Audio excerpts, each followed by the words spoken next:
Čau, te trenere Anita, un es jums pastāstīšu, kāpēc iesildīšanās ir svarīga.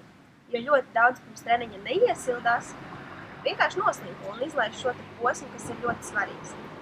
Tātad, kāpēc iesildīšanās ir svarīga? Pirmkārt, tā palielina skābekļa piegādi muskuļiem, otrkārt, pātrina vielmaiņu un paaugstina muskuļu temperatūru, līdz ar to efektīvāk sagatavo mūsu skriešanas treniņam, un kas ir pats galvenais, mazina traumu risku. Un tagad sāksim ar iesildīšanās vingrinājumiem. Kā pirmais ir locītavu izapļošana. Sāksim ar potītēm.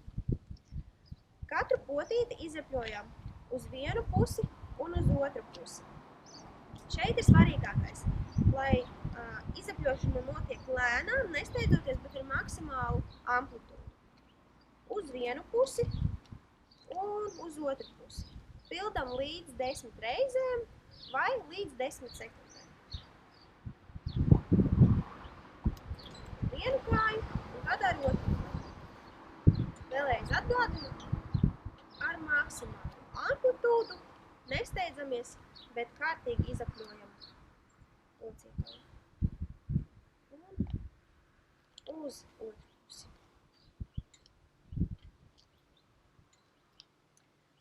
Nākošie ir ceļi. Kājas kopā, rokas uz ceļiem un izapļojam ceļu locītavus. Uz vienu pusi. Šeit arī izapļojam lēnām, nesteidzamies līdz 10 reizēm vai līdz 10 sekundēm un uz otru pusi. Es varbūt neizpildu visas 10 reizes vai visas 10 sekundes, es vienkārši rādu jums uzskatam, lai jūs vieglāk saprastu vingrinājumu būtību. Uz ārpusi. Izvēršam ceļus uz āru. Tā arī nesteidzamies.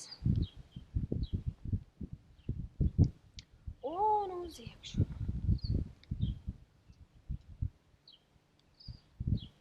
Neaizmirstam par elpošanu. Nākošie ir gurni. Kājas plecu platumā, rokas uz gurniem un ar maksimāli lielu amplitūdu izapļojam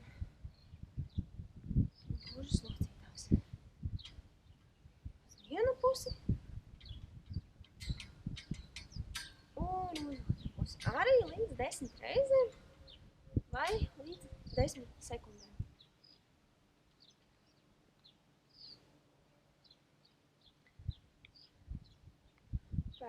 Pēc gurniem ejam pie pleciem. Rokas lejā un izapļojās tikai pleci uz priekšu. Iekšējā plecu rotācija arī pēc iespējams ar lielāku amplitūdu.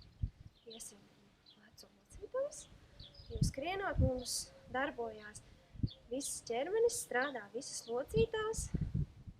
Tātad uz priekšu un tad uz aizmuguri.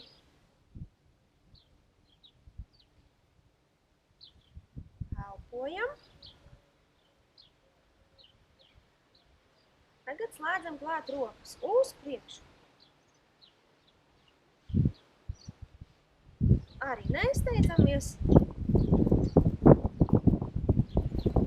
Galvenais ir vingrinājuma kvalitāte un nosaiņa. Šos vingrinājumus var pildīt arī mājās, ja ārā ir slikts laiks, vai ir augsti, vai līst lietus, saģērbamies un koridori izpildam šos iesildīšanās vingrinājumus. Tas būs labāk nekā viņus nepildīt.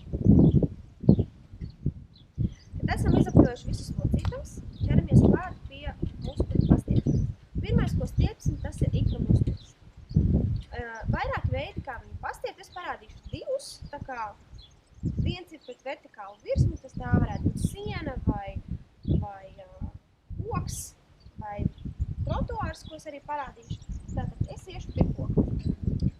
Maksimāli novietojam pēdu, cirkļiem vertikāli varam un virzam klāt ķermeni.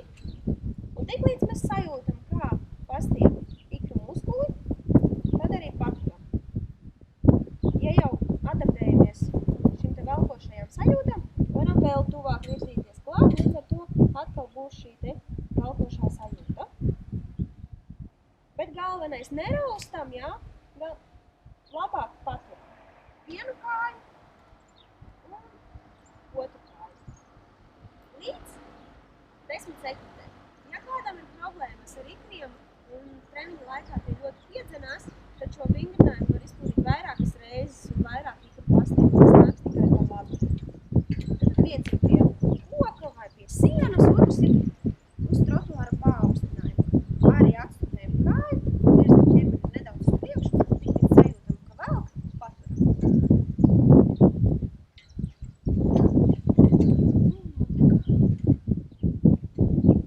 Ja arī treniņa gaitā, piemēram, sajūt kaut kādu diskomfortu ikru muskulī, mēs varam apstāties, pastiept viņu un tad turpināt treniņu. Nākošais ir izkupiena solis. Uz priekšu. Uztaisim izkupienu soli, nedaudz iestiepjam muskuļus un pēc tam pastiepjam.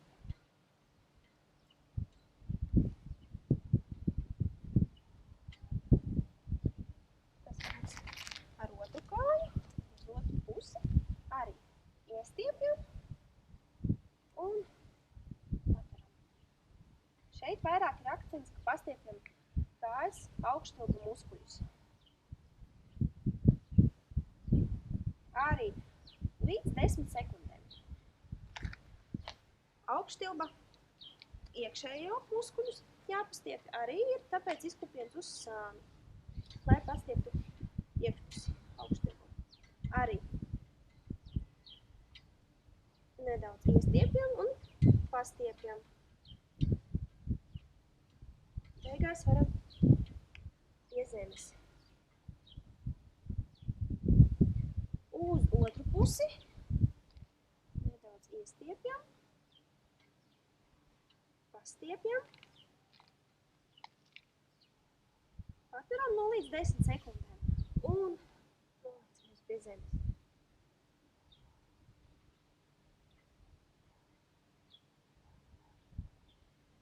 Otrs vingrinājums, ko es teicu par ikra pastiepšanu, ir ikra pastiepšana kustībā uz priekšu.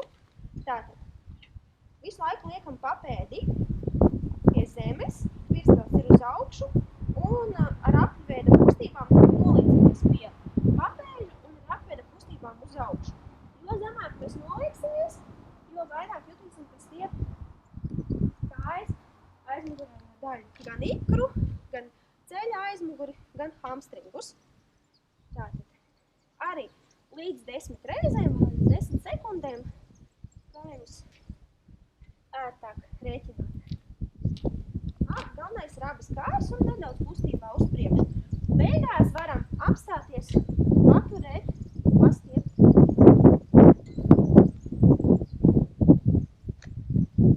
Vienu kāju un otru kāju. Kā noslēdzošie tie ir muguras un krūšu, kur ir pastiepšana, lai pilnībā sagatavotu mūsu ķermeni treniņam. Tātad parādīšu gan no sāna, gan no priekšas, lai jums vieglāk saprotams. Kājas plecu platumā, nedaudz iesēžamies ceļos, virzam rokas uz priekšu, taisam pēc iespējas apaļāku muguru, izelpojam un nedaudz noturam. Jūtam, kā pastiept muguru, tad lēnām ceļamies augšā, rokas virzam atpakaļ un virzam krūšu kurvi uz priekšu un izelpojam pēc iespējas vairāk. Tātad parādīšu jums no priekšu šo pašu. Vēlreiz. Kājas plecu platumā, iesēžamies ceļos, virzam rokas uz priekšu, uztaisam apaļu muguru, tā kā to dara kaķis no rīta, kad paceļās, viņš arī izslēpās kārtīgi, lai būtu gatavs savai dienai. Tāpat arī mēs sagatavojam savu ķermeni treniņam. Izelpojam un lēnām virzam rokas uz aizmuguri, iztaisnojamies, krūšu kurvi